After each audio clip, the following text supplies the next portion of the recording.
Köszöntöm Önöket, kedves nézőink! Innen Harcról jelentkezik a Gasztromegye. Hát ritka alkalmak egyike, amikor azt mondom, hogy nem biztos, hogy szóhoz fogok jutni a műsorban. Mert hogy egy olyan hölgykoszorúban vagyok, akiket ezúton is sok szeretettel üdvözlök a műsorban. Kezüket csókolom, hölgyeim, és előre is köszönjük szépen ezt a remek receptet. Én úgy tudom, hogy Zsuzsa lesz itt a főnökünk. Hát igen, azt szavazták meg a többiek, hogy én Nagyon, a szót. nagyon diplomatikus volt. Egyébként Zsuzsáról tudni kell, hogy új nyugdíjas. Azt mondta, amikor megkérdeztem, hogy mégis hogy mutathatom be, túl azon, hogy egyébként a helyi szakkörnek az oszlopos tagja, ugye, akik rendszeresen összejárnak, a varró szakkörről beszélünk természetesen, akikre mindig is lehet számítani, legyen szó akármilyen rendezvényről, meg legyen szó éppen a Gasztromegye forgatásáról, mert hogy egy hagyományos harci ételt fogunk elkészíteni. Jól gondolom, Zsuzsa? Igen, kulcsos kalácsot fogunk sütni. Nagyon jó. Úgyhogy ez a harciaknál... Van nálam kulcs egyébként, csak meg kéne oldani, hogy hazajussak igen. valahogy, jó? De nem ettől kulcsos nyilván. Nem, ez azért kulcsos kalács, mert egy keltésztából készül egy különleges vonási technikával. Igen. 9 rúdból sodorjuk ezt a kalácsot, és megformáljuk, úgyhogy ezt régen a lakodalmakba szokták készíteni. Igen. Amikor a násznagyok ugye mentek előre a sorba, akkor egy boros üvegre, ami itt volt az előbb, arra rátették ezt a kulcsos kalácsot, és ők voltak az elsők, akik mentek, és ezzel a kulcsos kaláccsal még meg szokták kínálni a nézelődőket, a szomszédokat, papoknak szoktak adni, aki összeesketi az ifjú párt. Úgyhogy erre a harciak nagyon jó vendéglátók egyébként. Igen, készíteni ezt a kulcsos kalácsot. Nem is dolgoztunk még semmit, de már borral kínáltak minket. Nagyon kedvesek. Mondom ezt a királyi többest, hogy én aztán még végképp nem dolgoztam, de nyugodtan fogjanak egyébként be, mert azért jöttem ingbe, hogy ezt föl lehessen tűrni, és nem azért, mert egyébként ilyen haragtartó ember lennék, sőt. Zsuzsa, akkor mi a teendő? Itt közben elmondom a kedves nézőknek, hogy gyakorlatilag a hölgyek már előre dolgoztak, tehát hogyha azt tetszenek látni a háttérben, hogy itt jönnek ki a kemencéből a finomra, ropogósra sült kulcsos kalácsok, akkor ez azért van, mert hogy a hölgyek már gyakorlatilag a kakasokkal keltek, vagy a tyúkokkal, és szorgosan előkészítették nekünk a finom ételt. És közben azért kérdezem én Zsuzsát is, hogy egy picit meséljen nekem itt a varró szakkörről, mit kell tudni önökről, illetve miben számíthat a település önökre? 12-en vagyunk összesen. Hány? 2010-ben, én most újonnan kerültem be, amióta nyugdíjas vagyok. Igen? 2010 óta. Marika néni talán jobban tudja, hadd mondja ő. Marika néni is mondhatja, jöjjön ide mellém. Én tudja jobban? Én is úgy tag vagyok. 2010-től akkor alakultunk meg, volt egy vezetőn, sajnos elhunyt, és akkor, de mi nem hagytuk abba, hanem folytassuk tovább. Nagyon helyes. Például ezeket a kötényeket, meg akartam dicsérni. Pályázat útján nyerte az értékmegőrző, és mindenkinek ilyen egyenkötény készült a varró szakkörbe. Nagyon jó. Nagyon szép egyébként, igen, ki is lógok a sorból több szempontból is, bár erre a Gasztromegye kötényre is büszkék vagyunk, meg magára a sorozatra, amelyet egyébként a Tolna megyei önkormányzat hívott életre. Azóta sok mindent készítettünk az óvodának, úgy szintén bölcsőde részére kiskötényeket vartunk, sapkát, nagyon jó Szabó varrónő, terítőket, Hát sok mindenben, amit tudunk, segítünk. Sokrétűek a hölgyek. Sokrétűek, igen. És még kulcsos kalácsot is nagyon jól tudnak készíteni. És ugye ez egy sütőbrigád, már mi is, már hány éve? 5-6 éve, hogy működünk. Falunapra mindig sütünk, kalácsot sütünk, kuglófot sütünk, születi bárra, ha igénylik sütünk, és akkor például most falunapra meg kalács lesz. Diós, mákos, kakaós. Féltem, hogy azt a kalácsot akarják kínálni, amit én most készítek, de akkor szerencsére nem. Nem azt akar. Jó, nagy kő esett le a szívemről. Nyáron hát vannak a bikini igen. Jó. Na most például a múlt héten gyereknapkor palacsintát sütöttünk, lángos sütöttünk. Még egy kicsit teszünk hozzá. Mindig tevékenykedünk. Nagyon jó. Pizzát, igen, mert mikor szünet van, akkor is vagy palacsintát, vagy pizzát, vagy valami édességet készítünk a gyerekeknek, úgyhogy... Isten éltesse önöket sokáig, mert ezek tényleg, mi csak bámulunk, hogy önöknek honnan van ennyi energiája, és akkor mi panaszkodunk fiatalok, hogy mi nem tudjuk megoldani azokat a dolgokat, önök pedig hát ilyen sokrétűek. Hát jól be kell osztani. Igen. Zsuzsától kérdezem, hogy... Ez még nem jó. Ez még nem jó. Ehhez még most... Nem erre a válaszra vártam. Így nem szabad csinálni. Jó, akkor visszaadom, hogy azért mentsünk meg valamit az utókornak belőle. Teszünk még egy kis tejet bele, és így jól megnyomkodjuk. A kedves nézőket is arra biztatom, hogy ne menjenek sehova. Innen folytatjuk a gasztromegyét, és megmutatjuk önöknek, hogy kell igazából ezt a kulcsos kalácsot elkészíteni. Tartsanak velünk! Ez kicsit kemény.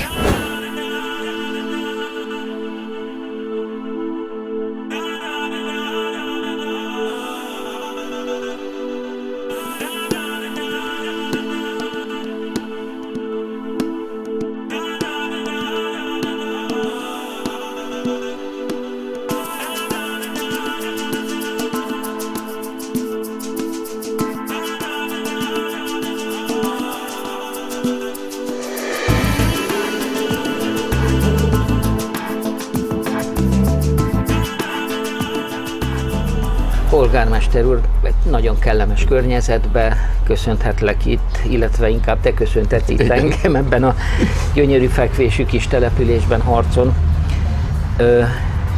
Meg kell mondanom neked, jól ismerem ezt a települést, hiszen én dombóvári vagyok, és Dombóvár-Szekszárd viszonylat az gyakran errefelé történik meg nekem. De szép fekvésű falu, és egyébként rendezett, és ha jól emlékszem, körülbelül 600-an, 800-an? 830-840 fő között van az állandó lakosok most már. Milyen élni itt Harcon? Milyen az élete a polgármesternek? Minden polgármesternek szerintem nehéz az élete az utóbbi időben. Én úgy gondolom, hogy mi megküzdünk azzal a kis, tehát nekünk előny is, meg hátrány is Szekszárd közelsége. Munkaviszonylatban segítség, hogy közel van a munkahely. Bocsánat, úgy mondom, gyorsan, könnyebb bejutni Harcról Szekszárdra, mint Szekszárd egyik feléről átjutni a másikra. Viszont azért, hogy ez ne csak egy alvótelepülés legyen, hanem legyenek programok, élményszerű legyen lakosságnak miért ide költözni, azért nagyon sokat kell dolgozunk. Te hány éve regnálsz itt Harcon? Ez egy jó kérdés, volt 2014. április 21-e óta. Tehát akkor pontosan meghatár, igen, tehát jó, szabad szemmel jól látható, van, második ciklus, így van. Második ciklus. Mit látsz? Nézzünk egy kicsit a múltba. A te időd alatt mik voltak azok a sarokpontok, amik itt fontosak voltak, amik megvalósultak? Választás után sikerült egy olyan csapatot összerakni, mind a képviselőtestületben, mind a hivatalba, hogy akik kiszolgálják igazából a lakosságot, meg a hivatalt, és elkötelezettek voltunk arra, hogy elinduljunk a fejlesztés útján. Igazából nálunk az első nagyobb fejlesztés, az még a DDOP-s pályázatból nyertünk egy orvosi rendelőfelújítást. Elmondhatjuk, hogy most szülési szabadság van az orvosunk, de Szekszárdal közösen egy körzetbe lőve saját orvosunk van, aki nem sokat mondhatja el magának. Ez volt az első jelentősebb projekt, és azóta úgy szép lassan a megyével karöltve közös programokkal szépen haladunk előre a fejlesztésekben. Ha én, mint turista eljönnék ide, és itt mondjuk kerékpárral letámasztanám a bringámat a polgármesteri hivatal falához, vagy ide a vendéglőbe, mit ajánlanál, hova menjek el, mit nézzek meg feltétlenül a faluban? Tehát a faluban vannak stációk, 3 stáció van a főutcán, ott a biciklút mellett. Azokat érdemes megnézni, érdemes benézni a Brill Pálinka házba, ott ha kéri az embert, akkor pálinkakóstolót is meg lehet ejteni, de az ember biciklivel jön, módjával, de hogy elesen. Utána probléma legyen, meg az falu fekvését is meg lehet, ki lehet menni a Cukorhegyi részre, onnan nagyon szép kilátás nyílik a Sió völgyére igazából, tehát fönt vagyunk, vagy a templomtól, ha fölmegy a templom, az idén lesz 200 éves, a templomnak az évforduló szempontjából az egyházközséggel szeretnék rendbe tenni, tehát onnan is nagyon szép kilátás nyílik az a Siagárdi részre, és ha ilyen tiszta idő van, akkor egész Szedresig, Kajmár pusztaig el lehet tőlünk látni. Nagy álmod, van-e valami? Nem szeretünk nagyot álmodni, inkább maradjunk a realitásoknál, tehát inkább sok kis álmunk legyen, sok kis ötletünk. Ezekből néhányat? Mert ebből lehet. Hát az első, hogy most pályázunk is a biciklútra, hogy a falu rendben legyen. Egy csapadékvizet szeretnénk majd még egyet pályázni, hogy van egy rész, ami kimaradt az előző ciklusból, de azt majd a következő etapban szeretnénk berakni úthálózatot, és szeretnénk egy ilyen falu központjában van egy üres területünk, ami most ilyen rendezvénytérként szolgál, azt szeretnénk nagyon fejleszteni, hogy ilyen gyerekeknek egy ilyen sportpályát kialakítani, mert az mégis a faluban legyen, ne pedig kint a külterületen, tehát ezeket szeretnénk megvalósítani, és egy ilyen energiapark-szerűséget szeretnénk még megcsinálni azon a részen, hogy akkor a falu központjában meg lenne minden, ami a lakosságnak az igényét kiszolgálhatja. Szuper, hát én ehhez azt tudom felajánlani a megye részéről, hogy ami közös projekt, vagy aminek esetleg a megye az irányítója, szívesen partnerek leszünk veletek, és azt kívánjuk a településnek, hogy fejlődjön továbbra is, és sok sikert kívánok nektek. Nagyon szépen köszönjük. Üzensz-e valamit még búcsú mondatként a helyieknek? Kitartásra kívánok mindenkinek, ugye már most vannak jó beruházásaink, és türelmet kérünk mindenkitől, hogy azok be tudjanak fejeződni. Mert ez most egy kicsit konfliktus helyzetet tud okozni, így minden beruházás. Így van, de hát eredménye meg lesz. Eredménye meg lesz, csak türelemmel ki kell várni. Oké, köszönöm szépen és gratulálok. Köszönjük nektek. szépen mi is.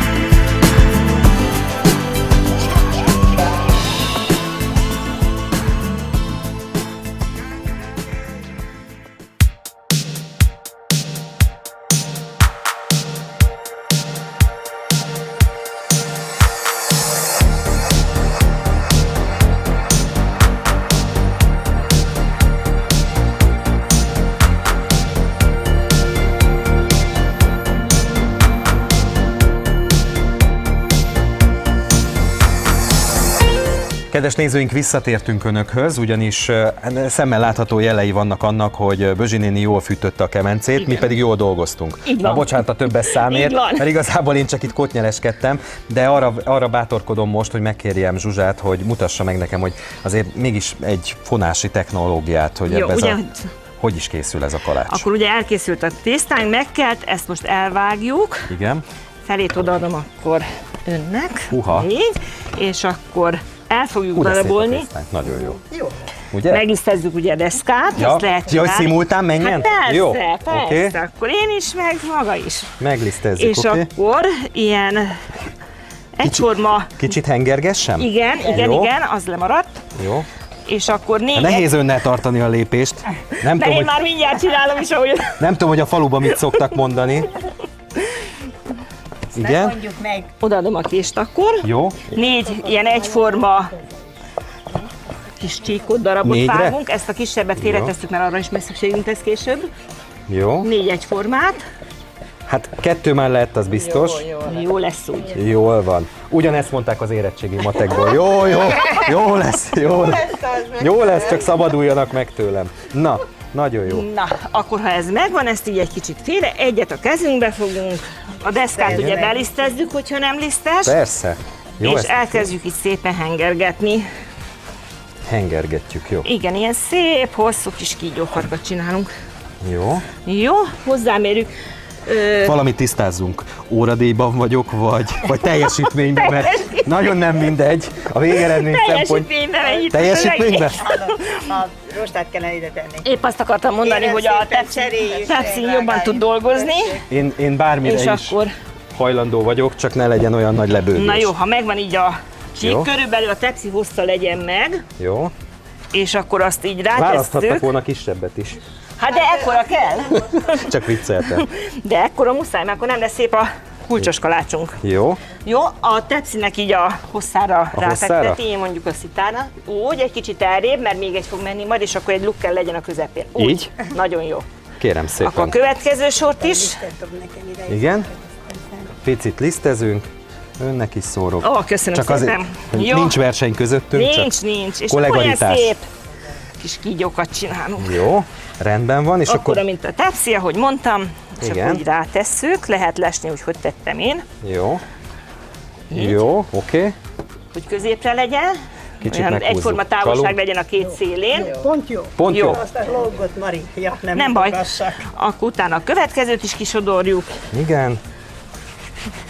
Közben elmondom addig a kedves nézőknek, hogy rengeteg feladatunk van még harcon, nevezetesen végignézni ezt a Akkor gyönyörű azt is- szép települést és annak minden értékét, úgyhogy egy picit gyorsítunk a folyamaton, nem azért, mert elfáradtam, jó lehet, de meg tudom azt, hogy mi lesz a versenynek a végeredménye, ami nem is verseny, úgyhogy mindjárt meg vagyunk a fonásnak a jellegzetességeivel, A felével. Igen. ne menjenek sehova, innen folytatjuk a gasztromegyét.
A vállalkozásunk története 1990-re eredeztethető. Annak idején itt a szüleim családi házát kibéreltem, és elkezdtem szörpöket gyártani. Ugye szoktam mondani, hogy tréfásan felnőttek a fogyasztóim, és ugye gyümölcsből másfajta alapanyag, vagy másfajta italt kell készíteni. Így kerültünk ugye a szeszes italok piacára. De hát prózai történet, az első pár esztendőben kiderült, hogy a szörpök szezonálisak, kellene magunkkal kezdeni a másik időszakban is, a téli időszakban is tegyünk valamit az eszközeinkkel. És akkor még ugye nem a pálinkával kezdtünk a 90-es években foglalkozni, hanem hidegúti alkoholsitalokkal, likőrökkel, gyógynövény italokkal. És 90-es évek vége hozta nálunk a jelentős változást, akkor elkészítettem magam kis cefrét, és elkezdtünk komolyan azon gondolkodni, hogy hogyan tudnánk egy másfajta minőségű italt készíteni. De akkor ez még Magyarországon nagyon-nagyon gyerekcipőben járt, tehát itt pálinkaként, vagy pálinka néven ugye szinte minden alkoholos italt így neveztek a boltok polcain, és amit pálinkának neveztünk, vagy a gyümölcsből, amit úgy értettünk, hogy pálinka, az pedig a bérfőzetett pálinkák voltak. 2004 hozta az igazi nagy változást az életünkben, hogy az uniós csatlakozással megkaptuk a pálinka névhasználatnak a jogát. Ezáltal szinte varázsütéssel megváltozott az életünk, nem csak a miénk, hanem nagyon sok cég, akik akkor már jelen voltak a piacon. Gyakorlatilag mindenki, az emberek rácsodálkoztak arra, hogy létezik ilyen, hogy pálinka, mint magyar termék, hungarikum. És onnantól kezdve tényleg azt kell mondjam, hogy nagyon-nagyon szépen elindult a szakma fejlődése. Mint látható mögöttem, ilyen technológiák települtek az ország minden pontjára. Ma több száz ilyen berendezést található már az országban, nagyon professzionális munkával tudunk, profi technológiával tudunk dolgozni, és ez tényleg kellett ahhoz, hogy igazán jó minőségű párlatokat tudjunk előállítani. 2006-8-tól indultunk el úgy, hogy komolyabban induljunk el hazai, illetve nemzetközi versenyeken. Gyakorlatilag éppen múlt héten számoltam össze, csak szőlőtörkölyből több mint 200 érem az, 200 aranyérem, amit elértünk. Az összes többi gyümölcsről ne is beszéljünk, és ugye 5-szer voltunk Magyarország legjobbja, tehát a legjobb pálinkát mi készítettük el. Az évek, ahogy alakultak, ugye 2010 hozott egy újabb változást az életünkben, az otthonfőzés jelensége. Gyakorlatilag onnantól kezdve szabad otthon magánfőzőként is ugye működni. Ez részben jót tett a szakmának, részben nem. A jó oldalát említsük inkább az, hogy mindenki egy kicsit komolyabban kezdett erre tekinteni. Tehát mi is igyekeztünk képezni a főzetőinket, bemutatni azt, hogy hogyan lehetne igazán jó cefrét készíteni, nyilván jó minőségű alapanyagból, és aztán ebből hogyan lehet jó pálinkát készíteni. És ma az ország számtalan helyén van már nagyon-nagyon rangos pálinkaverseny, ahol látszik az eredményekből, hogy a magánfőzők is, illetve a bérfőzők is rendkívül szép eredményeket érnek el. Ez téren is egyébként szépek az eredményeink, hiszen az elmúlt évek versenyein rendre hozzuk a verseny legjobb bérfőzdéje címet, tehát olyan bérfőzetőink vannak, akik nagyon komoly és jó minőségű pálinkákat állítanak elő. Ugye hát én itt születtem ebben a faluban, tehát nyilvánvalóan az élet itt zajlott, és mondhatnám azt, hogy gyerekkoromban álmom volt az, hogy én majd itt harcon valami kis üzemet készítsek. Ugyan gyerekként nem pálinka főzésre vágytam, hanem biztos valami autós téma. Ezt öcsém valósította meg. Én aztán ugye élelmiszermérnökként végeztem, és ennek kapcsán aztán az élelmiszerterület, illetve a sör, borászat, illetve aztán a pálinkás szakma az, ami nagyon-nagyon megfogott. Lányom remélem vinni fogja ezt a folytatást, ugye ő is a élelmiszermérnökként végzett, ugyan jelenleg nem itt dolgozik, de bízunk benne, hogy a folytatás az övé lesz.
Hölgyeim, nagyon szépen köszönöm a segítséget.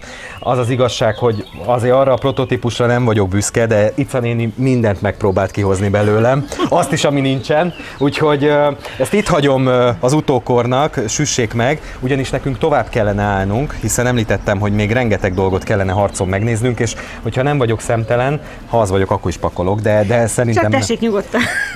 Én bemutatnám a többi helyszínen lévő szereplőknek is, hogy milyen finom ételt készítettünk, és hogy méltán lehetnek büszke erre a gyönyörű szép településre, és tényleg még egyszer hálásan köszönjük a segítséget, meg azt is, hogy megosztották velünk ezt a receptet. A Jóisten éltesse önöket nagyon sokáig, és azt kívánom, hogy ne csak a horgolást és az egyéb varrástechnikát, hanem a kosárfonást is sajátítsák el.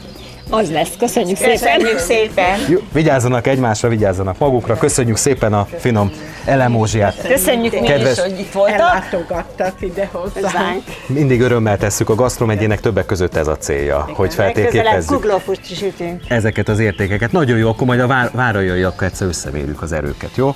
Hát nem jó a váralja, milyen kéhez képest, mert nálunk lakodalom volt, és mi onnan hoztunk, de a milyenké az A harci az harci. A harci az az... a miénk. Legyenek is büszkék rá. Mi is büszkék vagyunk, hogy rázidősek. megtanulhattuk ezt a receptet. Kedves nézőket is arra biztatom, hogy tartsanak velünk, innen folytatódik a Gasztromegye.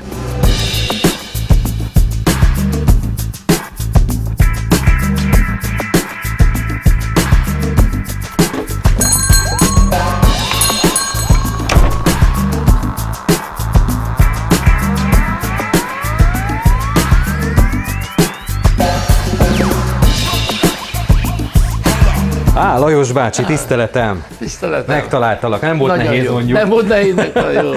Vizin Balázs. Mit nehéz, nagyon szervusz. Lajos bácsi, Dunába vizet. Hoztam Igen. egy kis ételt az éttermedbe. Nagyon jó. Nem, mint hogyha nem lenne jó az éttermed, mert egyébként messze földön híres, de éppen nem is volt időm még levenni a kötényt, Na ugyanis... de amit hoztál, azt mi nem csináljuk. Ez biztos nem, mert ez a kulcsos. Harci hölgyek csinálják. Így és van. Nagyon kedvenc ételeim vannak nekik. Szoktak nekem is a rendezvényre sütni.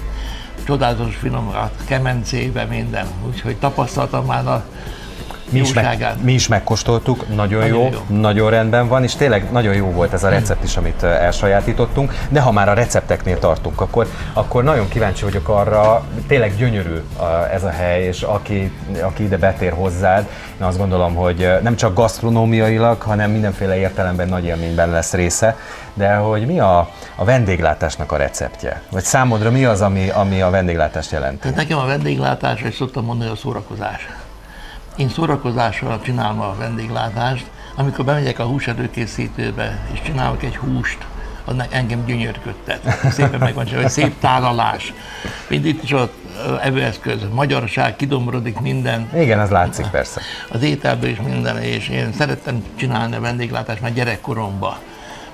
Az a helyzet, hogy végül is azért lettem vendéglátós, mert jobban szerettem, hogyha hozzánk jönnek vendégek, mint én menjek vendégségbe. Igen. Mert főztem nekik, és tálaltam, és kiszolgáltam őket, ez volt a szívem csücske. Igen. És 1985. augusztus 9-e óta vagyunk vendéglátósok. A mindenit. Tehát 38 éve űzöm ezt a szakmát, amit én azt mondom, hogy az életiskolája tanított meg a vendéglátásra. Az a legjobb, nem? A legjobb. Az a legjobb. Nem receptkönyvből tanulni, bár hogyha már receptkönyvét tartottunk, akkor Igen, látom, hogy már te is gyarapodtál, gazdagodtál egy Tolna megyei receptkönyvbe. Mindig ilyen receptkönyvet áttanulmányozom, de az étlapban 30-35% a saját receptúrám alapján készül, ami nincs receptkönyvbe úgy, hanem csak az agyamban van meg.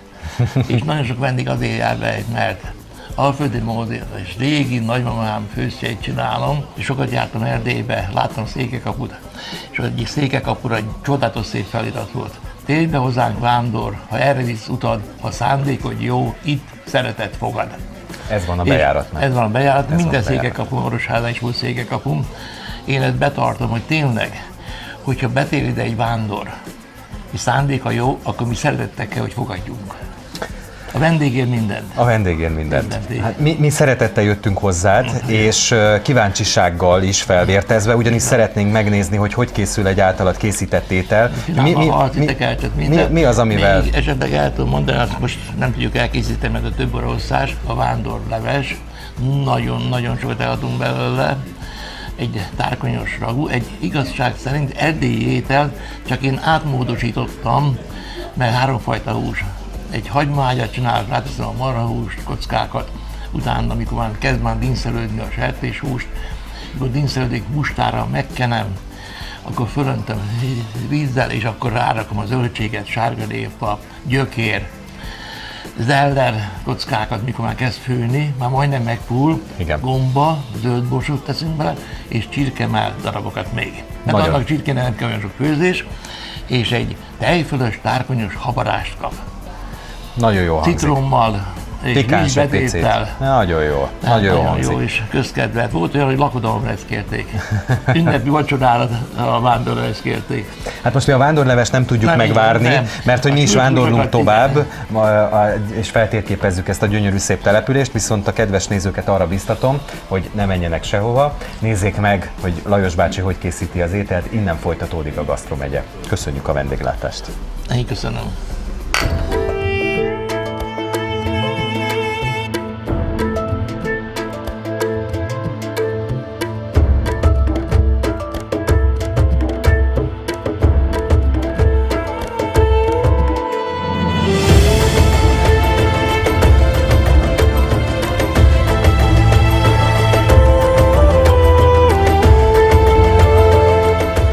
Kezdjük egy harci tekerccsel, mert mindig ahol megyek vendéglátósnak csinálok egy ételt. Akár Orosház, akár Csongrád, és itt harcra idejöttem 14 évvel ezelőtt, és csináltam a harci tekercset. Most ahhoz fogok hozzá, kikófolom a sertéskarajt,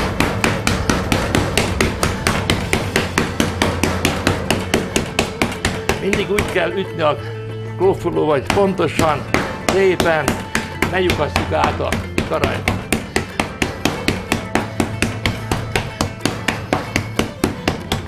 Elvékonyítottam, most jön a töltelék. Szeretem csinálni a töltött húsokat, mert egy ilyen karajból 10-féleképp ételt lehet készíteni.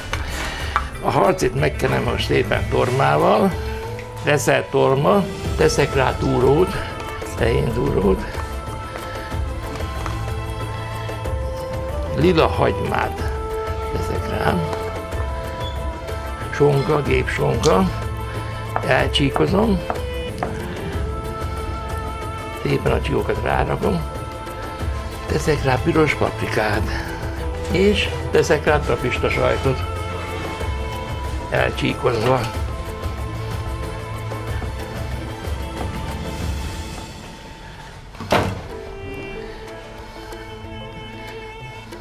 Mind a töltött káposztát szépen finoman föltekerem.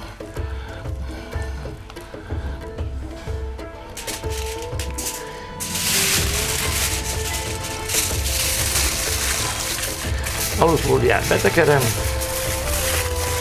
és megy a 180 fokos sütőbe, fritőzbe, 13-15 perccel keresztül sütjük szépen, adom a etelkának. Sertéskarajt elkopfolom, szétlapítom.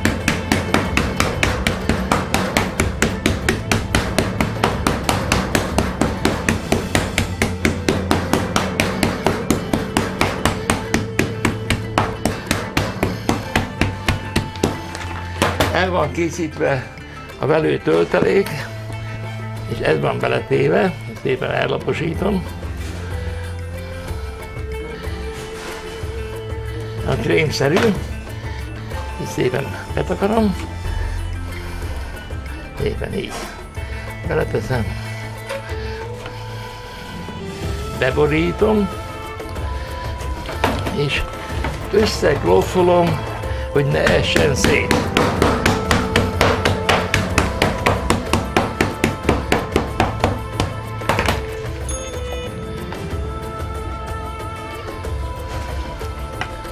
Szépen rákelem, így ráforgatom. Itt van a morzsa, mivel bal kézzel nem nyújtam a liszthez, és ezzel kitolok a tojásba. Ez itt így marad, ez marad a liszthez, száraz kéz. Berakom a morzsába, és itt van így a Szép kis hús. És megy sütésre.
Kedves nézőink, műsorunk végéhez értünk.